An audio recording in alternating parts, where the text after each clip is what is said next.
1. Madam Speaker, ladies and gentlemen, contrary to popular belief and wokeism, definitions don't always make things clear and better. Case in point, Jaron's point of information about situationships, of which even after the 7-minute speech of the previous speaker, I still don't know what the fuck's going on. In fact, months later, I still don't fully understand what situationships are and queer platonic relationships are. And that's not just because I'm a fucking bigot, but it's because the heart of all of these things is an illusion of clarity. It's an illusion of clarity because people want to have their cake and eat it too, and are not truly able to understand the trade-offs they're willing to make in terms of making a relationship. Make no mistake, this is not a debate about whether or not QPR is good or bad, or whether or not being aro or asexual or queer is good or bad. This debate is uniquely about agency, identity, choice, and why we really have relationships. Relationships which, yes, are dynamic and uncertain, but ultimately things we have to properly understand and define in order to truly be of value to the other counterparty and to truly be of value to ourselves. I recognize that relationships are not linear, and we think that people are entitled to change their opinion and not know what they want. But the harm when you sensationalize this, which by the way the previous speaker never fully nuanced it to, is that you essentially create a mold of what it means to be in a relationship, which leads to the harm of people in defined relationships potentially degenerating or regressing into a QPR, which we posit to be ambiguous, which ultimately is similar to that of a situationship, making people unhappy. A couple of things on our side of the house. Firstly, what is sensationalization and why is that bad? The previous speaker took a soft and unclear stance. They talked about validating them. They talked about helping them. But we think what you happen when you sensationalize this idea is that you put it on a pedestal. You put this at the forefront of discussion, and you put this at the forefront of the trend you see in society. This leads to this becoming a rise, this becoming a narrative, and people ultimately romanticizing and wanting to opt into these things.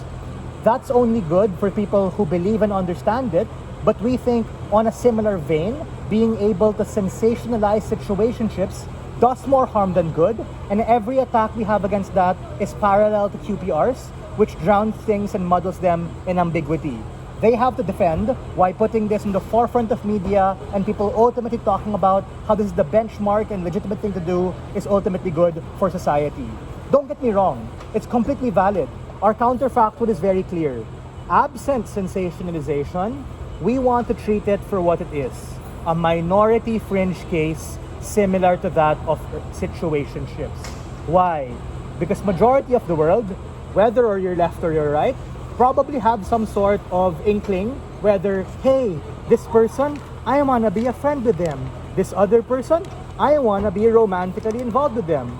So, for people who believe in QPR and want to have a human connection or an alien species connection, that's fucking valid, but don't drag along majority of society who have clearly defined roles in terms of what this is, because the harm is that people who already have clearly defined roles and relationships can potentially degenerate into this ambiguity, and that's exactly what we saw with the sensationalization of situationships that actually harm people who have relationships and have a clear trajectory towards what they want. Now here's the flip of their case. How does this harm the minority of people who don't know what they want?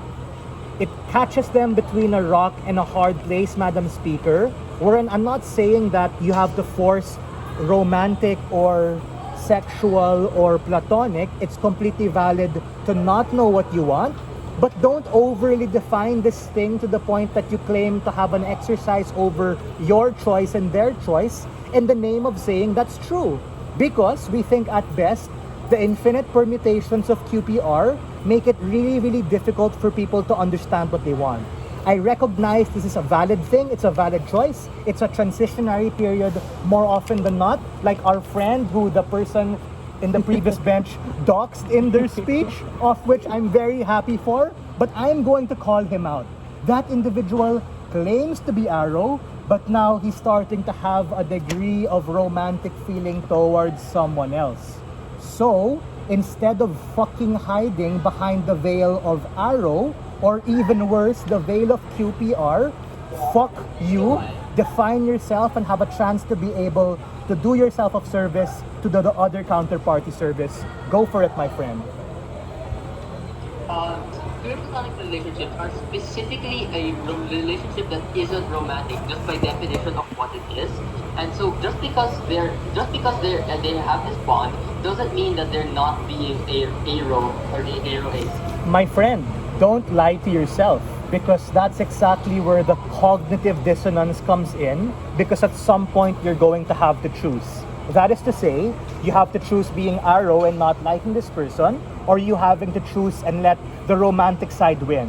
What QPR does is that it stifles your ability to make that choice and leaves that person in a deadlock, which ultimately makes it harder for them to accept what they really want, and makes it an ultimate disservice to the other counterparty who might know what they want. The only benefit you get on your side is when both of these individuals are in equal forms of ambiguity, which at best it's meh, but the majority of cases are that it harms people. What have we told you on our side of the house? We told you how this harms the individual and their inability or their ability to make choices for themselves and define what they want, and ultimately the sensationalization of such harms other individuals and their capacity to truly make choices, because they hide behind the mask in an illusion of, this is just transitory, this is just temporary, I can have what I want and have the cake and eat it too.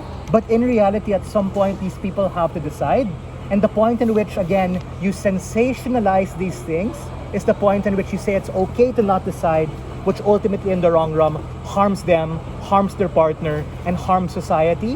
When you ascribe a definition to what a relationship should be, unlocking the harms that I talked to you about in my speech, we are very proud to stand in opposition.